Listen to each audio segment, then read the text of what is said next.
kalaupun akhirnya nanti Mas Ganjar ikut-ikutan live TikTok, ya itu biasa-biasa saja ya. Tentu kemudian tidak hanya berhenti pada siapa yang lebih dulu, siapa yang ikut-ikutan, tetapi apa sih yang menjadi materi interaksi di antara para calon itu? Ya. Tren kan selalu begitu, selalu ada yang duluan, selalu ada yang ikutan. Tapi yang duluan belum tentu bisa bertahan kalau yang ikutan itu ternyata lebih mampu menunjukkan inovasi dan kemudian kreativitas. Maka ini jadi tantangan nih bagi semua calon. Tapi ketika proses apa mereka menggunakan itu tidak interaktif, tidak menarik gitu ya, atau kemudian membosankan, ya juga pasti audiensnya akan menjauh. Orisinalitas dan kealamiahan seorang calon itulah pemilih yang akan menilai apakah dibuat-buat, ataukah otentik, ataukah sesuatu yang memang by design diskenariokan. Saya kira ya pemilih punya penilaiannya masing-masing karena kan jangan lupa pemilih kita itu mereka bukan individu kosong gitu ya.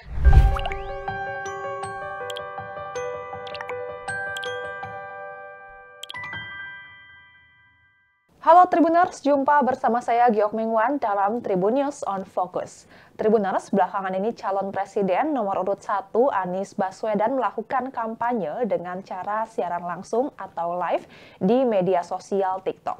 Hal itu pun kemudian dilakukan oleh calon wakil presiden nomor urut 3 Mahfud MD.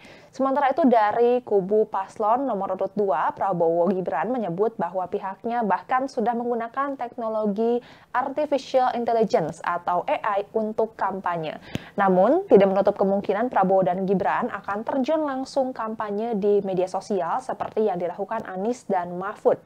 Dan hal ini tentu menjadi topik yang menarik untuk dibahas karena apakah kampanye di media sosial ini efektif? Apakah ini juga strategi untuk meraih suara pemilih muda?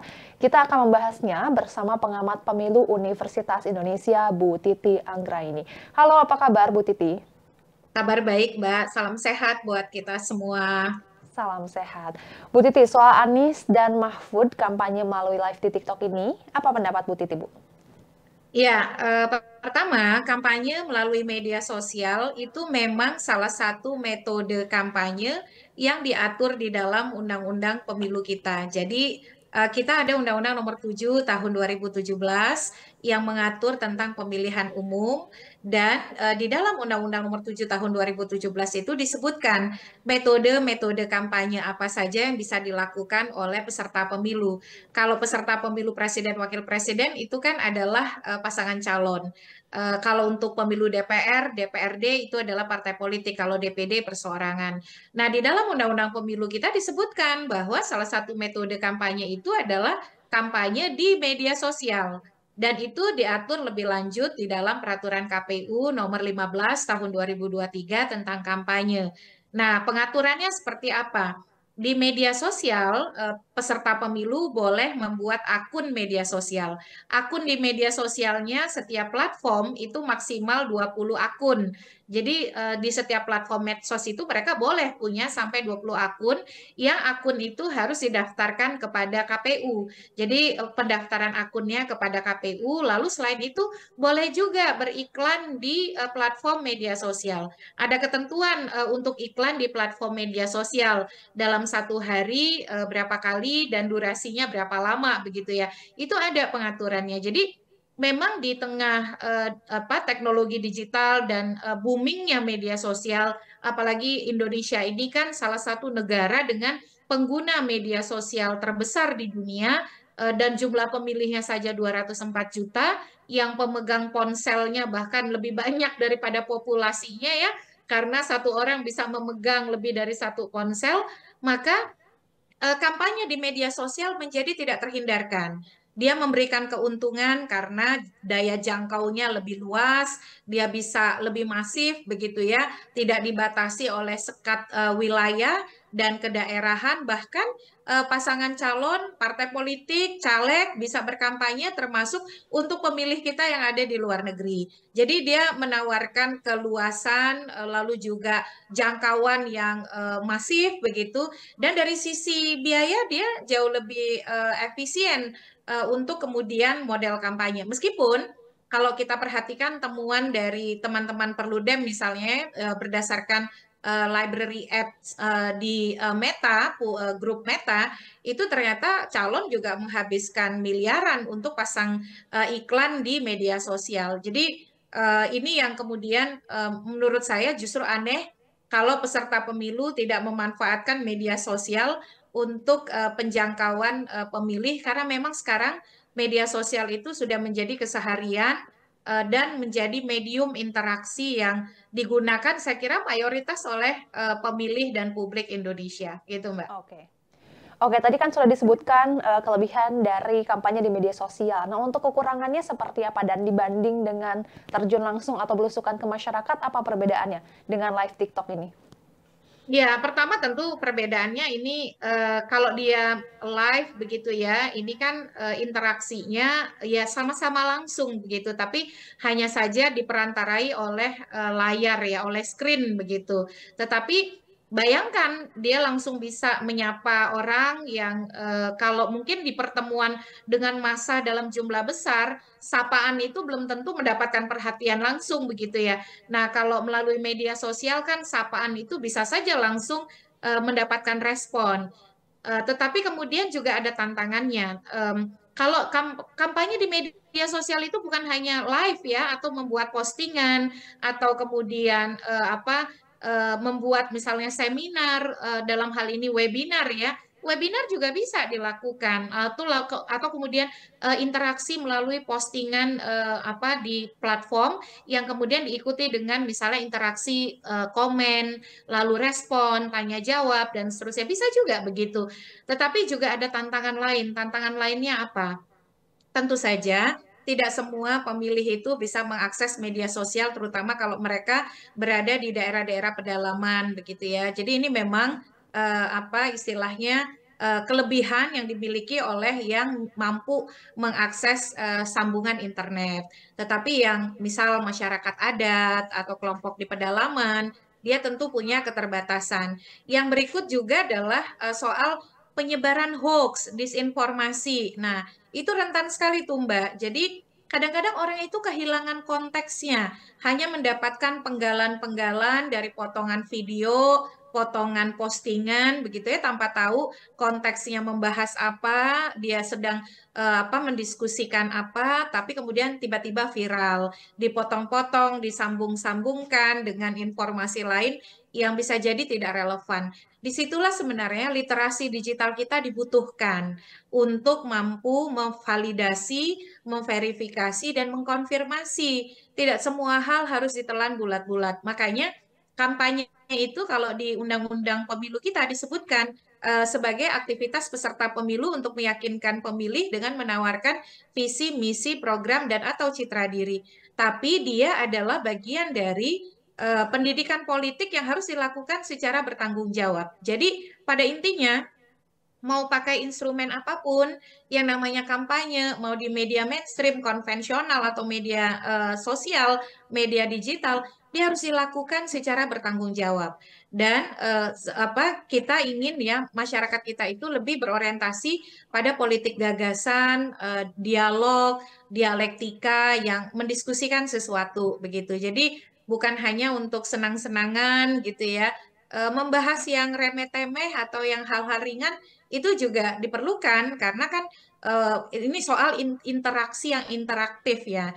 Tetapi jangan dilupakan tetap saja bahwa kampanye itu bagian dari pendidikan politik yang bertanggung jawab, maka aspek pendidikan politiknya tetap harus selalu dihadirkan. Dan sebagai pemilih justru kadang-kadang ya di live itu kita tidak bisa menghindarkan adanya ujaran kebencian atau kemudian pelecehan seksual secara tertulis begitu ya, karena kan di situ sifatnya komen. Nah, kepada pengguna medsos yang mengikuti kampanye semestinya juga berlaku dengan bertanggung jawab ya, tidak menunjukkan ekspresi kebencian ataupun kemudian hal-hal yang memicu kekerasan seksual dan lain sebagainya. Jadi, nah ini diharapkan juga dalam kegiatan kampanye di media sosial peserta pemilu kita, para audiens juga diingatkan ya tentang pendidikan-pendidikan politik atau pendidikan yang sifatnya itu memperkuat kapasitas mereka, termasuk momen untuk melakukan edukasi literasi digital. Jadi ini juga bagian misalnya mengkampanyekan untuk menolak hoax, tidak mudah terprovokasi pemberitaan, kampanye saling menghargai perbedaan. Nah, mumpung gitu ya, yang ikut live-nya ratusan ribu atau jutaan, bisa bisa bisa jadi ya, itu momen untuk menekankan pesan-pesan penting terkait dengan politik gagasan dan juga pesan-pesan yang sifatnya literasi digital bagi para pengguna platform media sosial kita. Oke. Oke, Bu Titi tadi kan menyebut bahwa di media sosial ini kampanye itu riskan, terkena hoax, mungkin juga misinformasi lainnya. Namun untuk di live ini kan dilakukan biasanya secara spontan, seperti yang Anies waktu pertama kali kemarin. Ini lebih riskan jika salah sebut bisa berujung viral, seperti yang kita tahu. Baiknya seperti apa nih kampanye yang dilakukan melalui live ini menurut Bu Titi? Ya, live itu memang lebih memperlihatkan spontanitas, orisinalitas, dan hal-hal yang sifatnya lebih genuine ya.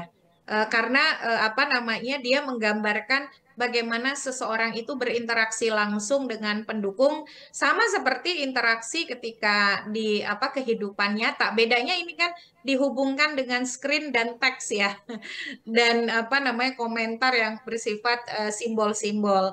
Nah, jadi saya kira kembali lagi kepada esensi bahwa satu sisi ya memang ini tidak terhindarkan.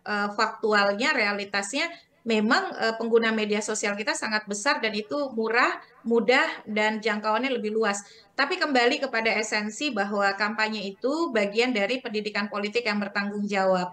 Jadi bukan hanya menawarkan yang sifatnya apa gimmick atau kemasan yang aksesorial gitu ya atau bersifat apa hiburan, tetapi juga pesan yang substantifnya sampai gitu. Mumpung itu momen yang istilahnya menjangkau secara masif begitu. Dan ketika apa istilahnya ini kan ingin membeli situasi hype ya, situasi yang istilahnya itu cocok dengan orang-orang muda dan pengguna media sosial. Tetapi di saat yang sama, dia juga memerankan tanggung jawabnya nih, si peserta pemilu, melakukan pendidikan politik yang bertanggung jawab tadi. Jadi interaksi itu selain interaksi yang sifatnya interaktif dan dialogis gitu ya, dua arah, tapi juga mestinya diisi dengan hal-hal yang menggambarkan apa sih gagasan yang ingin dibawa oleh si calon, minimal untuk kalau ini pembahasan misalnya e-commerce, ekonomi digital, lalu juga milenial, apa prospek kerja milenial, teknologi informasi, kualitas sambungan internet. Nah, itu bisa menjadi bahasan-bahasan yang di tengah proses yang berlangsung itu menurut saya justru di tengah spontanitas itu akan melahirkan ikatan yang lebih kuat antara pemilih dengan peserta pemilu gitu. Oke, baik. Nah, Bu Titi, media sosial seperti TikTok ini kan cenderung dikaitkan dengan anak muda seperti milenial dan Gen Z sebagai penggunanya. Apakah para capres dan cawapres ini live di TikTok untuk menyasar mereka? Ya, di beberapa negara, contoh ya Filipina pada pemilu di masa pandemi, mereka di tahun 2022 kan, itu kan apa di pemilu di masa pandemi dan juga di pemilu terakhir di 2022, termasuk juga di Malaysia, TikTok itu menjadi platform media sosial yang sangat berpengaruh dan dianggap kemudian memainkan peran penting ya. Bahkan ada yang mengatakan bahwa pemilu Filipina itu adalah pemilu TikTok gitu ya. Karena Bongbong Marcos berhasil mendapatkan simpati dan dukungan orang muda dengan memanfaatkan media sosial. Dia sering sekali kemudian mengunggah postingan yang ringan-ringan gitu ya, dan kemudian mencitrakan sebagai pemimpin yang apa dibutuhkan oleh orang muda, berkarakter orang muda begitu. Jadi itu memang pengaruh platform media sosial yang sangat banyak digunakan oleh orang muda, ya secara serta-merta dalam konteks elektoral, dia akan menjadi sesuatu yang digunakan. Itu sudah hukumnya gitu ya. Jadi justru aneh kalau calon tidak menggunakan. Tapi kan masalahnya tidak cukup hanya menggunakan, tetapi ketika proses apa mereka menggunakan itu tidak interaktif, tidak menarik gitu ya, atau kemudian membosankan, ya juga pasti audiensnya akan menjauh begitu. Jadi saya kira instrumen satu sisi apa market votersnya atau pasar pemilihnya di sisi yang lain yang sama-sama menjanjikan, tetapi kalau tidak disiapkan atau kemudian tidak punya kapasitas untuk membangun interaksi, ya itu juga tidak akan banyak pengaruhnya juga gitu ya. Jadi memang ini apa sesuatu yang harus digunakan, dimanfaatkan, tidak tertolakkan gitu ya oleh peserta pemilu, bukan hanya capres cawapres, partai politik, caleg gitu ya, tetapi di sisi yang lain ya kreativitas itu bukan hanya sifatnya yang menghibur, tetapi juga mampu membangun dialektika yang menguatkan demokrasi gitu. Kita harapannya sih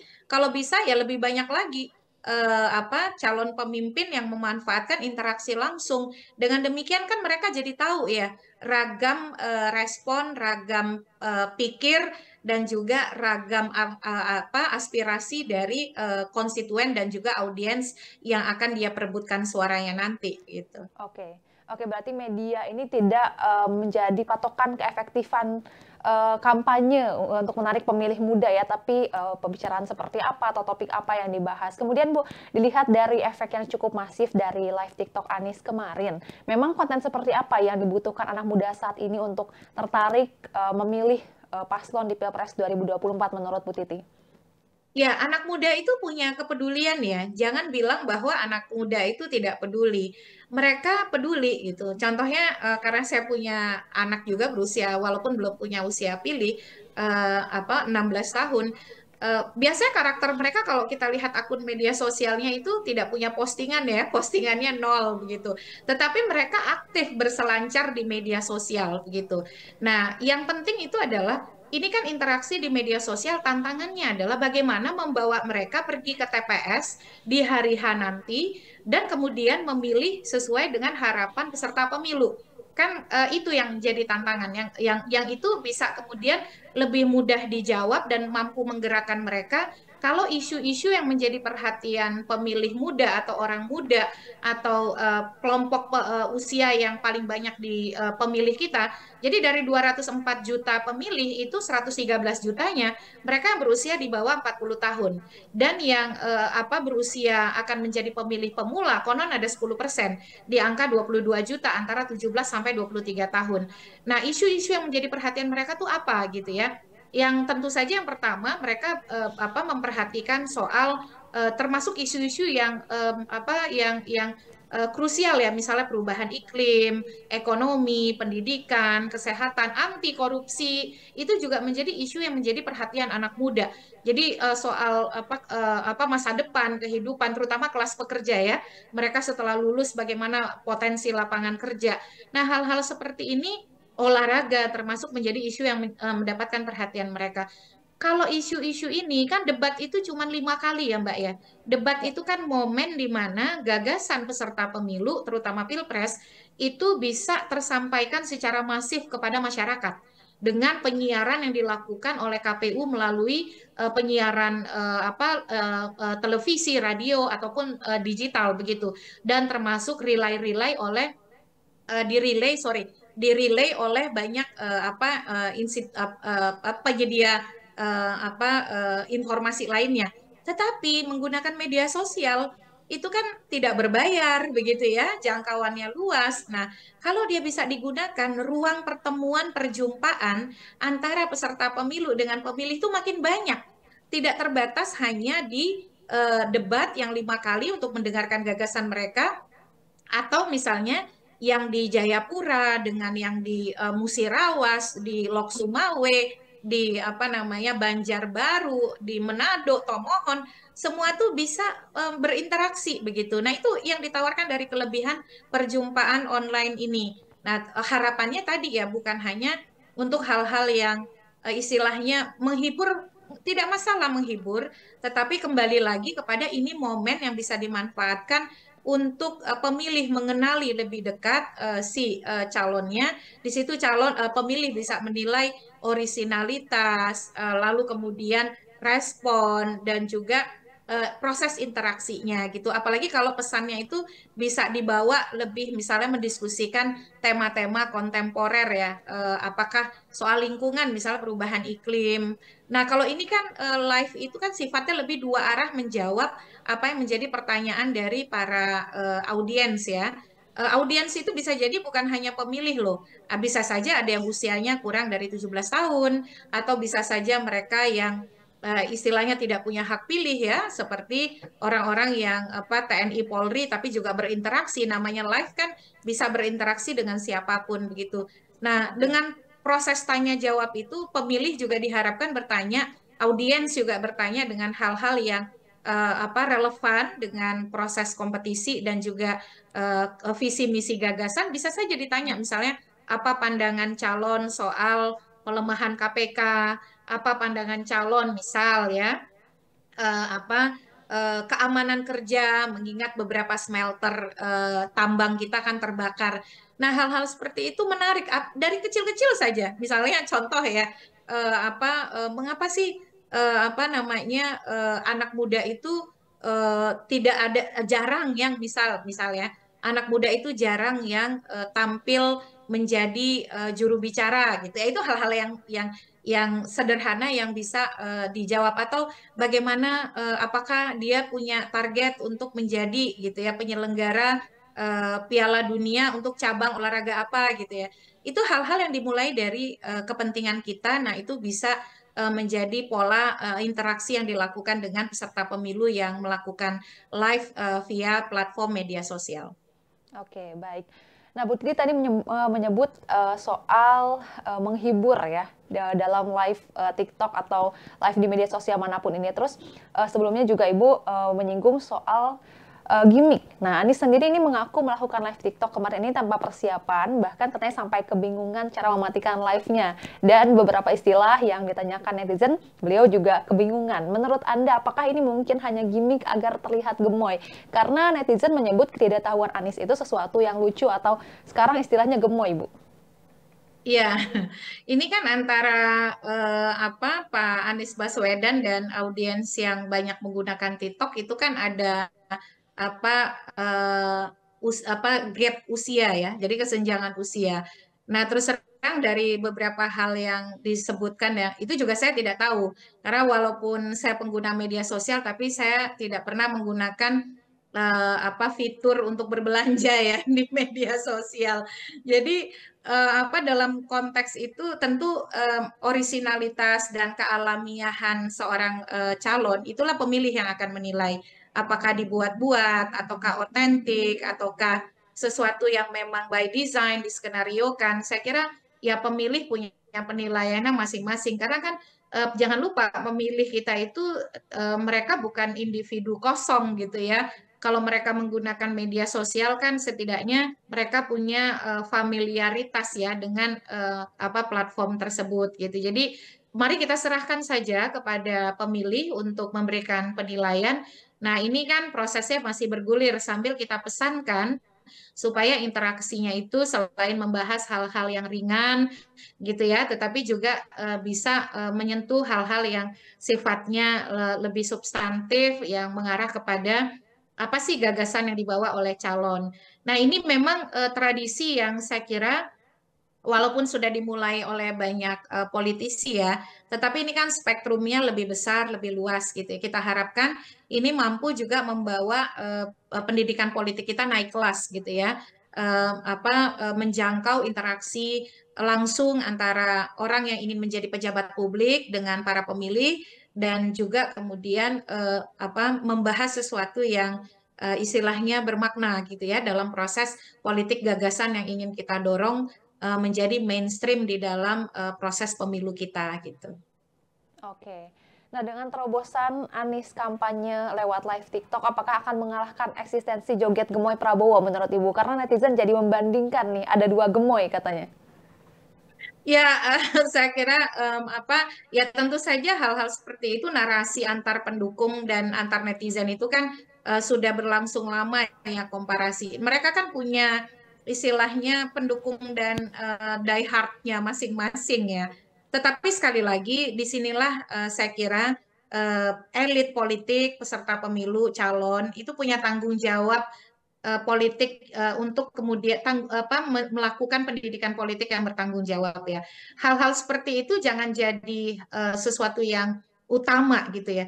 Itu bukan sesuatu yang istilahnya itu yang menentukan atau yang paling krusial atau primer itu sifatnya tuh sekunder saja gitu ya, melengkapi hal-hal yang primer. Apa itu? Bahwa yang lekat pada diri seseorang itu apa idenya, apa gagasannya, apa yang dia tawarkan untuk persoalan-persoalan yang dihadapi di lingkungan kita, masyarakat kita, dan bangsa negara kita ya. Apalagi kemudian misalnya pilih saja tema-tema terkait dengan yang akan dibahas. Mestinya selain identifikasi terkait apa hal-hal yang sifatnya menghibur tadi ya, apakah gemoy lah dan lain sebagainya, tetapi juga netizen kita mesti dibawa oleh si calon untuk mampu mengidentifikasi perbedaan-perbedaan antar calon dalam konteks gagasan gitu, Mbak. Yang problematik itu adalah kalau mereka berkutat pada apa nama hal-hal yang sifatnya gimmick, tapi ketika disuruh membedakan apa yang menjadi apa ide atau gagasan yang identik dengan calonnya itu tidak bisa jawab begitu ya. Nah, itu yang menurut saya sih satu sisi sebagai sebuah apa diksi narasi di media sosial yaitu mencairkan suasana ya. Tetapi kemudian kalau apa friksinya muncul dari hal-hal yang sifatnya artifisial tadi itu sangat disayangkan. Jadi Oke. bagaimana ini menjadi pintu masuk justru bagi peserta pemilu untuk lebih mengokohkan politik gagasan gitu. Jadi hal-hal yang sifatnya tadi apa menghibur itu hal-hal yang sekunder lah, pelengkap lah gitu ya. Tetapi yang utamanya para pemilih ini ketika ditanya apa sih yang dia pahami dari gagasan yang dibawa oleh Anies Baswedan, gagasan yang dibawa oleh Ganjar Pranowo, gagasan yang dibawa oleh Prabowo Subianto, dia bisa jawab gitu. Nah, itu juga menjadi tantangan dari situasi yang sedang tren dan hype saat ini gitu. Oke, siap. Nah, Bu, kita bergeser dari TikTok ke media sosial Twitter atau X nih, Bu, sekarang. Nah, ini Anies, dari kubu Anies ini muncul Anies Bubble. Tapi katanya bukan dibuat oleh kubu, tapi oleh pendukungnya, penggemar di luar dari tim kampanye. Ini disebut dibuat oleh penggemar K-pop yang mendukung Anies, katanya, Bu. Sedangkan kan seperti yang kita ketahui bahwa di barisan Anies ini ada Front Pembela Islam yang seperti yang kita ketahui sering membuat narasi-narasi menolak soal konser K-pop dan sebagainya. Menurut Anda, apakah para penggemar K-pop ini tidak melihat hal tersebut dan melihat gagasan Anies tanpa memperhatikan hal-hal barisan FPI yang melekat pada Anies? Atau bagaimana, Bu? Ya, FPI itu kan secara organisasi itu sudah dibubarkan ya. Jadi Ya. tentu saja kemudian dari sisi eksistensi hukum itu tidak ada saat ini secara formal. Nah, soal dukung-mendukung itu tentu saja organisasi-organisasi yang ada kan bisa saja menyatakan dukungan dan seterusnya. Tetapi kita sebagai publik juga perlu mengecek soal misalnya tadi ya keterhubungan tersebut, lalu kemudian sekali lagi politik gagasan, ide, program dan rekam jejak gitu ya. Jadi karena kenapa? Karena narasi di media sosial itu kan sangat cair, cepat dan juga kemudian apa namanya? Kadang-kadang belum sempat diverifikasi sudah berganti dengan isu baru. Jadi terkait dengan tadi ya, makanya kemudian apapun fenomena di media sosial saya kira sebagai pemilih yang terliterasi baik, sebagai pemilih yang berdaya, yang penting bagi kita itu adalah satu, memahami soal visi, misi, program kerja, dan politik gagasan dari calon. Yang kedua adalah memeriksa dan mengkonfirmasi dengan rekam jejaknya, begitu ya. Pintu masuk untuk menyukai peserta pemilu itu bisa dari banyak hal. Bisa dari hal-hal yang sifatnya simbolik, lalu yang sifatnya menghibur, tetapi itu tadi bukanlah yang utama. Yang utama adalah kita ini bukan mencari idola atau artis di kontes idola, di apa namanya idol kontes ya gitu. Tetapi kita mencari pemimpin yang akan memimpin dan mengatur apa namanya kehidupan kita dalam semua lini dari sisi legislasi, anggaran, kebijakan dan seterusnya. Oleh karena itu apa kesenangan-kesenangan tadi tidak menguburkan rasionalitas kita atau kesadaran kita untuk memahami apakah seorang pemimpin itu memang punya kapasitas, punya visi misi yang memadai dan kemudian ditopang oleh rekam jejak yang membuat ia bisa melakukan itu semua gitu. Atau setidaknya menjadikan ia sebagai figur yang memang memadai dan layak untuk kemudian kita pilih dan melakukan apa namanya mendapatkan kepercayaan kepemimpinan bagi Indonesia. Itu yang penting gitu. Karena kalau kita sekedar istilahnya akhirnya ya berdebat soal hal-hal yang tadi akun K-pop lah dan lain sebagainya. Dalam konteks kalau dia memang dibuat secara alamiah dan genuine, ya, ya itu tidak ada masalah begitu ya. Tetapi sekali lagi hal-hal yang sifatnya seperti itu adalah pelengkap saja. Yang utama jangan sampai itu kemudian mengaburkan kita dari politik gagasan. Ini harus selalu diingatkan oleh pemilih. Nah, keterikatan pendukung dengan calonnya itu satu sisi dampaknya itu bagus, Mbak, karena itu bisa menjauhkan seseorang dari politik yang sifatnya transaksional, bisa menjauhkan seseorang dari jual beli suara. Tetapi ikatan yang terlalu emosional itu juga akan menjauhkan seseorang dari rasionalitas untuk memilih secara logis gitu ya. Nah, untuk mendekatkan itu semua maka bekali selalu diri kita dengan politik gagasan dan juga kemauan untuk memeriksa rekam jejak. Misalnya bagaimana sikap seseorang terhadap keberagaman, bagaimana sikap seseorang terhadap toleransi, bagaimana sikap seseorang terhadap pluralisme, bagaimana sikap seseorang terhadap misalnya pengembangan seni budaya. Itu bisa divalidasi melalui rekam jejaknya. Misalnya ketika dia pernah menjadi pemimpin, nih Pak Ganjar kan pernah jadi gubernur di Jawa Tengah 2 periode. Lalu kemudian Pak Prabowo pernah menjadi Menhan begitu ya, dan juga seorang pemimpin partai. Lalu Pak Anies pernah menjadi gubernur. Nah, itu dikonfirmasi ya, mengkonfirmasi apakah dukungan-dukungan kelompok itu juga sejalan dengan kebijakan yang diambil oleh seorang pemimpin ketika dia mengemban kepemimpinan tersebut gitu. Itulah yang namanya visi misi bisa ditulis dengan sangat baik, sangat manis, tapi rekam jejak tidak akan pernah berbohong. Nah, jadi kita perlu menggunakan dua instrumen itu sebagai pemilih. Yang pertama, visi misi gagasan dan juga apa namanya program yang dibawa oleh si calon. Yang kedua rekam jejak. Itu yang kemudian paling menyeimbangkan penilaian kita terhadap para calon gitu. Oke, jadi yang pertama adalah memperhatikan atau mengutamakan politik gagasan, kemudian juga untuk melihat rekam jejak dari paslon itu sendiri. Nah, kita tadi sudah membahas soal Anies dan Prabowo, kemudian kita jadi lupa nih kalau Pak Ganjar ternyata sejauh ini terlihat belum ada nih kayaknya untuk gebrakan di media sosial. Malah wakilnya yang ikutan live di TikTok, Bu. Dengan kampanye Ganjar selama ini, menurut Anda ia akan ikut live TikTok atau punya taktik sendiri menurut Ibu? Ya, Mas Ganjar ini kan relatif sangat aktif ya di media sosial ya, di Twitter, di Instagram, di Facebook begitu.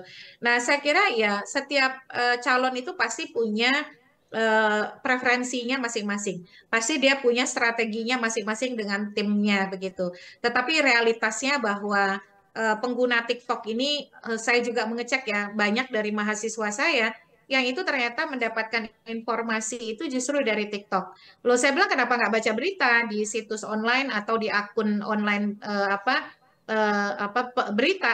Mereka mengatakan ya karena dengan istilahnya dengan tagar atau dengan istilah tertentu mereka browsing, searching di platform, mereka dapat semua di satu langkah begitu. Nah, itu yang menurut saya sih tentu itu menjadi pertimbangan dari para calon. Kalaupun akhirnya nanti Mas Ganjar ikut-ikutan live TikTok, ya itu biasa-biasa saja ya.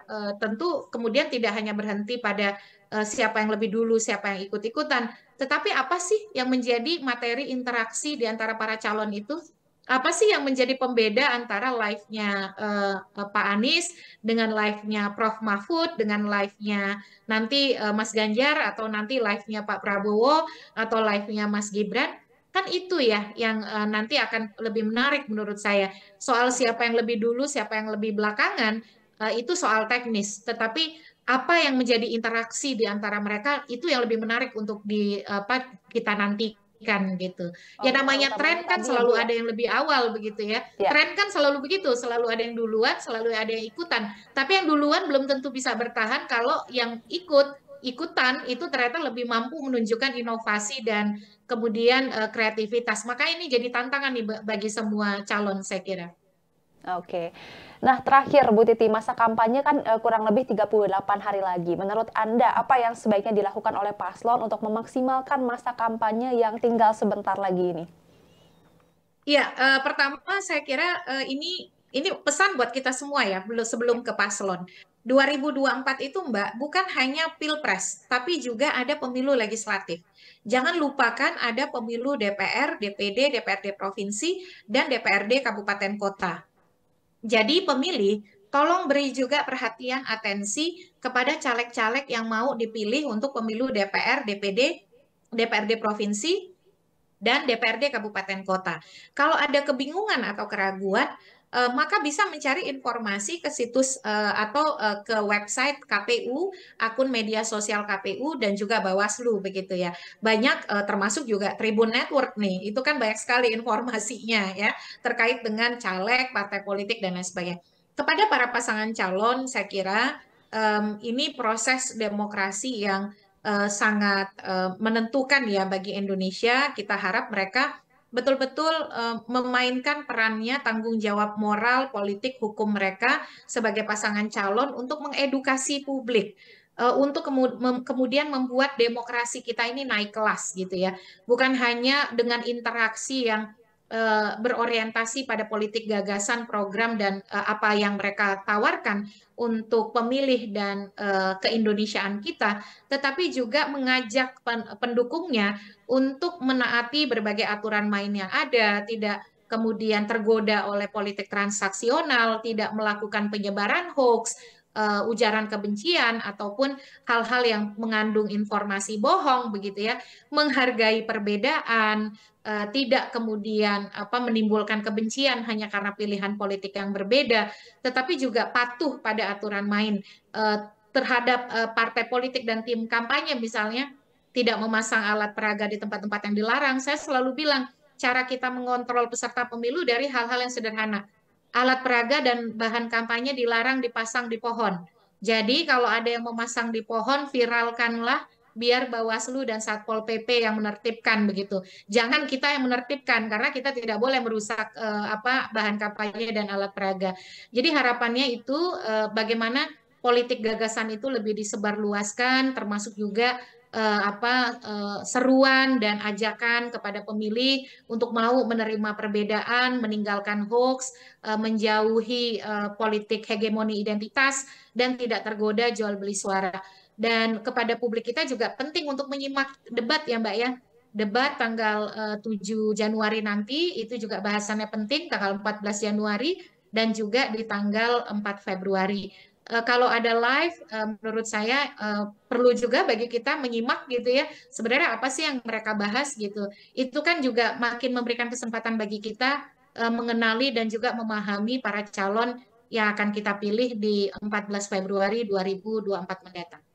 Oke, baik. Itu dia pesan, harapan, dan juga imbauan Bu Titi untuk para paslon dan juga untuk kita semua menjelang Pilpres 2024 juga pemilu 2024 nanti. Baik, terima kasih Bu Titi Anggraini sudah meluangkan waktunya untuk berdiskusi di Tribun News on Focus kali ini. Sehat selalu dan sampai jumpa di lain kesempatan, Bu. Terima kasih, Mbak Keok. Dan Tribuners, sekian diskusi kita kali ini. Saksikan terus Tribun News on Focus lainnya, tentu dengan topik menarik dibahas bersama narasumber yang ahli di bidangnya. Saya Giok Mengwan, pamit undur diri. Sampai jumpa.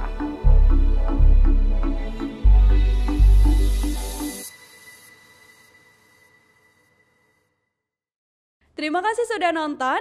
Jangan lupa like, subscribe, dan share ya.